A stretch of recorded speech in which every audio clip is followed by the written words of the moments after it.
This doesn't light your firemen, the pilot lights out. This football team is coming into our place.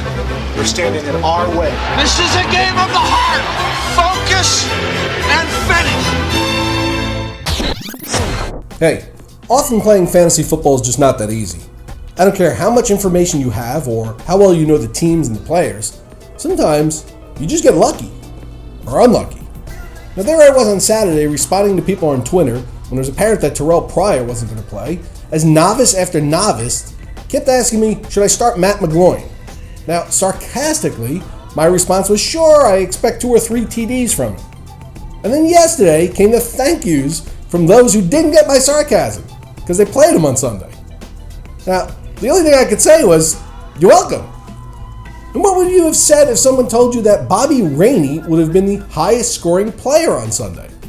Now, the Bucs picked him up on the waiver wire last month, and the 5'8", 212-pound back is playing for his 3rd team in less than 2 years. Now, sure, we spoke about him a bit in terms of playing him, but that was as a desperate replacement for those who were really scouring for a back. What about Alex Smith? Now, even if you thought the Chiefs were going to win the game last night, who would have predicted that Smith would have had more fantasy points than Peyton Manning, finishing tied for 3rd in quarterback scoring with Matt Stafford and Robert Griffin? Now, sometimes it's just good to be lucky. For the most part, Ray Rice and Trent Richardson have been viewed very much the same way this season. 2 top fantasy backs coming into the year who haven't been getting it done for either their NFL teams or for their fantasy owners.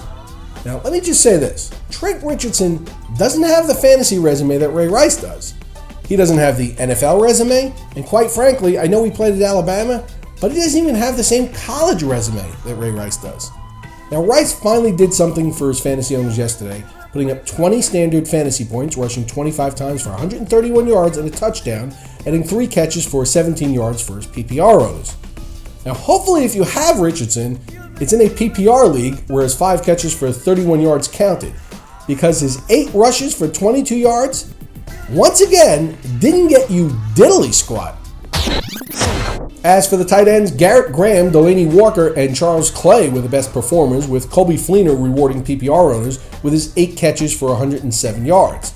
Now, I expect people will start flocking to Fleener, as it looks like the Stanford connection is starting to get a rhythm together. And how about this successful strategy against the Big Apple? Who's the Big Apple? Why, it's Geno Smith, because he's a turnover waiting to happen, as fantasy owners continue to capitalize more often than not on the strategy of playing defenses that oppose the Jets. Alright, if you were listening to the Roto Experts Morning Show on Sirius XM Fantasy Sports Radio today with Scott Engel and Adam Ronis, you heard me defending a comment that our own Pat Mayo made on Friday, suggesting that he would play Eli Manning over Tom Brady in Week 11. Now, the point at issue here really goes a lot deeper than who actually gets more fantasy points, right? It's a matter of philosophy, how to look at this. Now, Eli came in at just 13 fantasy points, and Brady will play tonight against the Panthers. So both Adam and Scott are of the opinion that Eli has done nothing this season, and there's no way to make a move like that based on merit. Now, first off, I think it's important to note that while Brady had 33 points last week, coming into that game, people all over the place were opining that his goose was cooked, and the 4 weeks prior, he had just 6 points, 7 points, 13 points, and 5. And in the weeks he had 6 and 7 points, Gronkowski was in the lineup. Now, Mayo's point is simply that he believes the Panthers' defense will shut Brady down tonight, and to me, I think that's a valid point of view. I don't know if that's going to happen or not, but it would seem to me that based on what I've seen, if that's what happens, people wouldn't be totally shocked tomorrow morning. Alright, well, there's 2 ways to look at this. There are plenty who feel like the Carolina defense has to first shut down a high-powered offense like the Patriots before factoring their defensive prowess into your decision on whether to play or sit a quarterback with the resume of Tom Brady because of a perceived poor matchup outlook. Or you can go with your conviction by what you feel and see. Make the move based on how you feel without waiting for confirmation first. Now, I come from a previous career on Wall Street where doing your homework and going with a sound conviction and getting it right is often the difference between making money and not. Now, I see a lot of similarities here. Oftentimes, if you wait to be validated, it's too late. So from where I sit, I completely get both arguments and see it's two different styles, but to me, you can either play your fantasy weeks not to lose, or you can play them to win. Now, Eli certainly didn't set the bar too high with just 13 standard fantasy points, but right or wrong, I happen to like Pat's call to sit Brady this week, mostly because he had a conviction based on logic that he could justify. And I just think that's the way to play this game, because if you don't do it that way, you can simply auto-pick based on computer rankings each week. What the hell fun is that? Okay, today's Twitter question comes from @Anthony DeRosa, who says, Mike, you are high on Carson Palmer this week, and he did great. Is he now safe to play? No, doesn't work that way.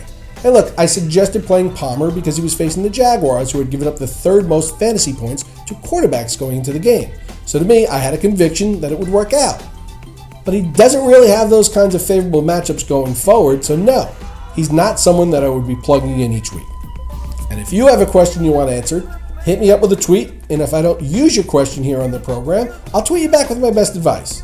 And be sure to tune in to the Roto Experts Fantasy Football News, Notes, and Analysis segment every weekday. I'll be here to keep you current and ahead of the competition, and on weekends, come back for This Week in Fantasy Football as I team up with the King, Scott Engel, covering the week that was and the week that will be, answering your viewer questions. It's the Patriots and Panthers tonight on Monday Night Football, what's expected to be a very telling game, both fantasy and otherwise. So enjoy the game, everyone. For Roto Experts, I'm Mike Cardano.